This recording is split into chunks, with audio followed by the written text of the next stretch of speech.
I had traveled to Nicaragua with a friend of mine who had a small cigar factory there in Esteli, Nicaragua. And he was wanting to do some humanitarian work around his factory. And I went to kind of help him with that, especially being an indigenous guy. They thought that I might, the locals may open up to me a little more so than them. And while we were there, he offered to roll me a couple of thousand cigars we could sell to help raise some money to support our nonprofit organization back in the States. While we were there, we happened to be having cigars with this elderly Cuban guy. And turns out he was, his name was Arsenio Ramos, 82 years old. He'd been smoking cigars since he was 10 years old. He was a master blender and grew up in Cuba, was a big part of the Cuban cigar culture during the 60s and 70s. The entire time we were having this conversation, there's a room full of guys, and he only wanted to talk to me. And then I found out that he was, from the time he was a little kid, he had been infatuated with Native Americans. But at 82 years old, I was the first Indian he'd ever met. And so when we were talking, and everybody's wanting to chime in on conversations about tobacco and cigars, and all he wanted to do was talk about Native American stuff. And he didn't speak English, I didn't speak Spanish, so we had this friend translating for us. And so while we're talking, I just happened to mention, we're going to sell some of these cigars to help support the work we do on reservations. And as that conversation got going, I asked my buddy, I said, hey, ask him would he consider blending our cigars? And my buddy looked at me and said, I can't ask him that question.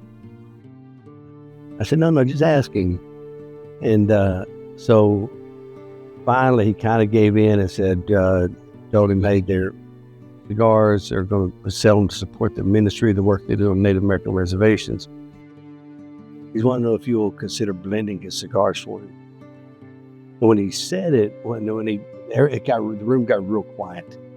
And Arsenio gives me this icy stare, and I thought, oh crap. I stepped over a line, right? Then he gets this big grin on his face. He says, I'd be honored to blend your cigars. So we struck up a friendship with him. I traveled to Cuba to visit with him some over there. And just a wonderful, wonderful soul. And so the cigars, the blend on them is also a way to honor him and his commitment and love, not only for tobacco and cigars, but also for our Native American culture. We named their cigar company Atsiniki, which is my name in our Blackfoot language. It was a name given to me in ceremony many years ago by one of our elders.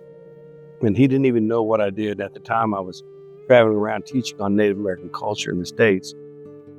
He didn't even know that. But he told me, he said, your name in the Blackfoot language is Atsiniki, and went through the ceremony with it, and I said, what does Atsiniki mean? He says, storyteller. And so we used the buffalo on the front of the Atsiniki cigar because for centuries and centuries, the Creator has used the buffalo to provide for our Native American people. We use all parts of the buffalo, the hide, bones, all parts of it we use, the meat. And so because the proceeds from the sale of Atsiniki cigars goes to support the work we do on reservations, we believe the Creator is still using the buffalo to support our Native American people.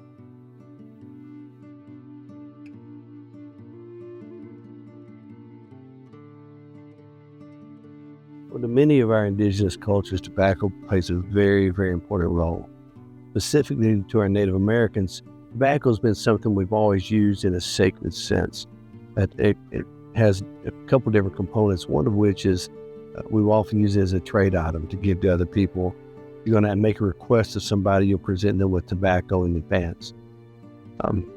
If we're picking willows to make a sweat lodge with, when we cut down the willows that we're going to use, we'll leave tobacco as an offering to say thank you because the tree has given up its life for us to have this sweat lodge. So many times this tobacco is used for that way, but it's also used in our prayers. Because when you burn tobacco and the smoke dissipates into the air, it's as if our prayers are going up to the Creator, going in all directions. Also with our Native people, many times when we gather together in the council house or just to make decisions regarding the tribe, whether we're moving from one location to the next. We would gather in a circle and we would smoke a pipe. We'd pass a pipe around with tobacco in it. You smoke from the pipe and then you pass to the next person, and it goes all the way around. And we do that before we make any decision, before we get into any discussions. And it's symbolic of sharing in the same breath. So we're all agreeing to hear each other out and whatever we're going to discuss. It doesn't mean we're going to agree at the end, but we're hearing each other out. So sharing in the same breath is a very sacred role that tobacco plays in our culture.